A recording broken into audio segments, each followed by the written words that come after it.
কি করবো? আমি এক ট্রাক খাওয়া আনছি, ওটা ওইখানে যাচ্ছি, তার আগে আমি এটা দিয়ে এটা কিসের? এটা আমার মা জমাইতো, মারা গেছে 4 বছর আগে, সে মারা গেছে।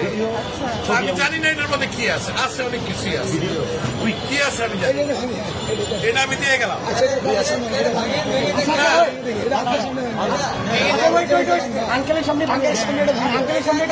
যা আছে আমি এক ট্রাক খাওয়া আনছি, এটা নিয়ে আমি এখন ওইখানে যাচ্ছি। আন্টি মারা গেছে, না, আমার মা মারা গেছে। এটা তো বহু মূল্যবান, মানে আমার কাছে এটা অনেক মূল্যবান, 2 টাকাও থাকে অনেক মূল্যবান। আপনি কি চান আপনার সামনে আমরা এটা ভাঙবো? আপনি দেখতে চান? যদি চান, আচ্ছা আপনি চান, আপনি যদি চান, আপনি চান,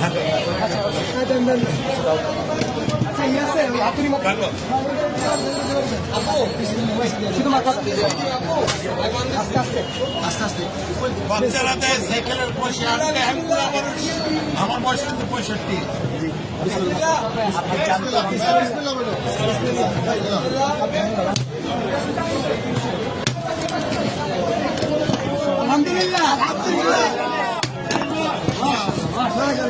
এটা আমার মায়ের জমানো পয়সা। নিজের হাতে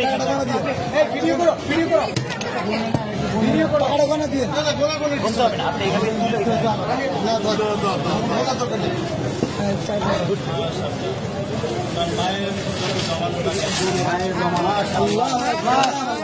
মারা গেছে। জন্য দোয়া করবেন, এটা আমার বড় ভাই, ওনার ছেলে খেলা দেখা নসিব করেন। তোমরা এটাকে সদ্ব্যবহার করবে, এই আশায় আমি আছি।